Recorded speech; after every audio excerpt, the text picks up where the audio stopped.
আসসালামু আলাইকুম বন্ধুরা, কেমন আছেন সবাই? আশা করি ভালো আছেন। আলহামদুলিল্লাহ, আল্লাহর অশেষ রহমতে আমিও ভালো আছি। আজকে রান্না করব হলো গরুর গোশত, আর যেটা কিনা আরাফাতের আব্বুকে আমি বিদেশ দিয়ে দেব, সেজন্য গরুর গোশত রান্না করে ফ্রিজে রেখে দিব।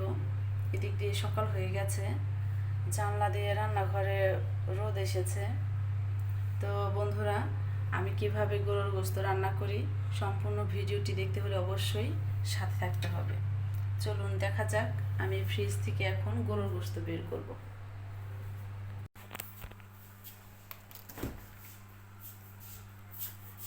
এই যে বন্ধুরা, গতকালকে আমাদের এখানে গরু জবাই করা হয়েছিল।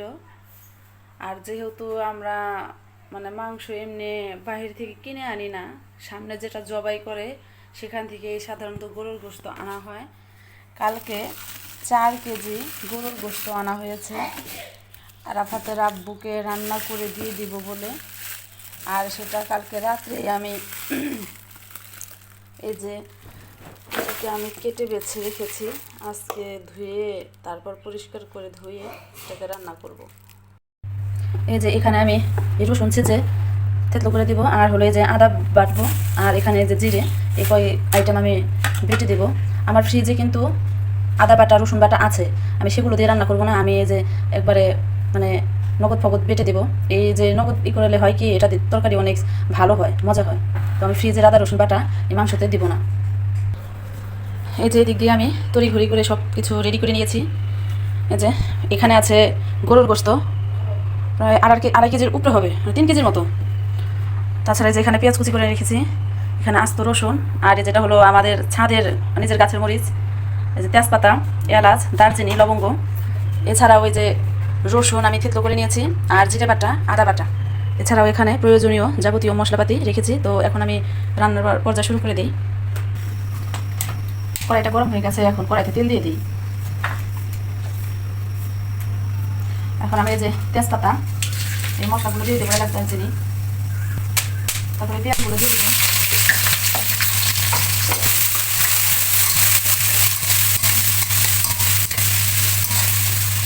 এই পেঁয়াজগুলো ভেজে আমি একদম বেরেস্তা বানিয়ে নিব, যাতে করে কোনো কাঁচা গন্ধ না থাকে।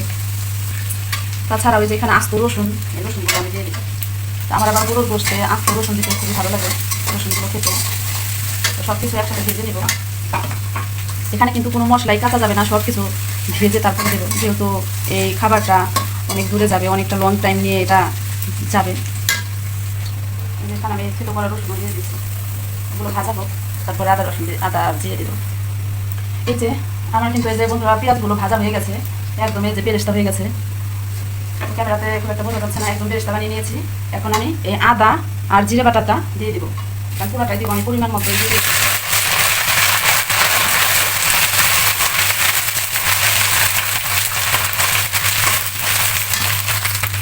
এখন আমি একটু পানি দিয়ে দিব।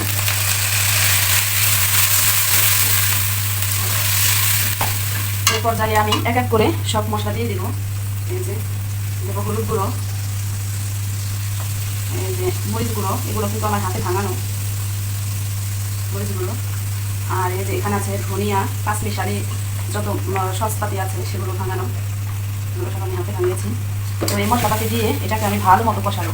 মনে রাখবেন, মশলা যত কষানো হবে তরকারিটা তত মজা লাগবে, এটা কষতে থাকুক। যেখানে আমি দিয়ে দিচ্ছি লবণ, লবণটা আমি একটু পরে দিলাম, যেহেতু আমি পেঁয়াজটাকে ভেজে রাখলাম। এই যে দেখুন মশলাটা কিন্তু কষানো হয়ে গেছে, মশলা থেকে একদম তেল ছেড়ে দিচ্ছে। এই যে এখন আমি যেখানে ধুয়ে রাখা, পরিষ্কার করে ধুয়ে রাখা মাংসটা এর মধ্যে দিয়ে দেবো।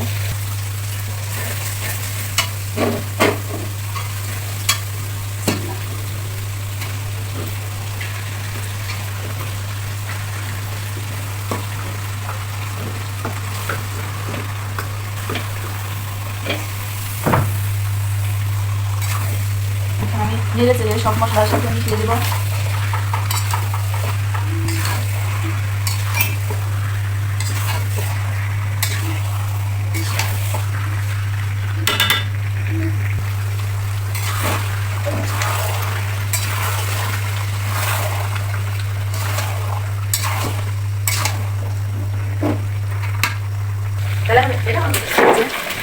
দেখুন বন্ধুরা, মাংসটা কিন্তু আমি প্রায় 1 ঘন্টা যাবতে মাংসটা কষাচ্ছি।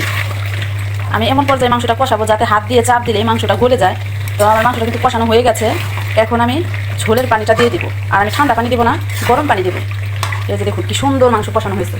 তো আপনারা যদি কেউ বিদেশে খাবার টাবার দিতে চান বা বিশেষ করে মাংস, সেটা কিন্তু অবশ্যই আপনারা সব কিছু আগে তেলে ভেজে দেবেন, কোনো কিছু কাঁচা রাখবেন না, আর খুব ভালো মতো কষিয়ে তারপর দিবেন। তো এই যে দেখুন আমার মাংসটা কি সুন্দর কষানো হয়েছে। এই মাংসটা কিন্তু এই অবস্থায় খাওয়া যাবে। মাংসটা থেকে দেখুন তেল ছেড়ে দিচ্ছে। যখন মাংসটা থেকে তেল ছেড়ে দেবে তখন বুঝতে পারবেন যে হ্যাঁ মাংসটা কষানো হয়েছে। তো এখন আমি এই যে গরম পানিটা দিয়ে দিই। বিসমিল্লাহ।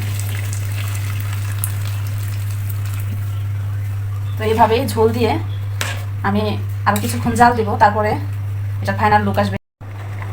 এই যে বন্ধুরা আমার গরুর গোশত রান্না হয়ে গেছে। তো এভাবেই আরও 5 মিনিট চুলায় থাকবে, আমি একটু ঝোল রাখবো না।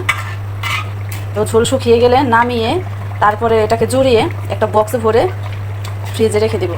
আর আরাফাতের আব্বু যেদিন যাবে, যাওয়ার কিছুক্ষণ আগ মুহূর্তে এটা বের করে তারপরে একটা কার্টুনে তারপরে এগুলো নিয়ে যাবে। তো সবাই ভালো থাকবেন, সুস্থ থাকবেন, আল্লাহ হাফেজ।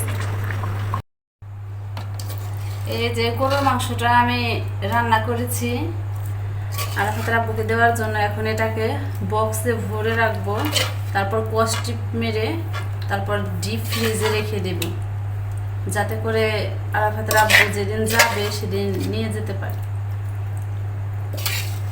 আমি একটু ঝোল রাখিনি, একদম আঠালো করে রান্না করেছি। কাছ থেকে দেখা।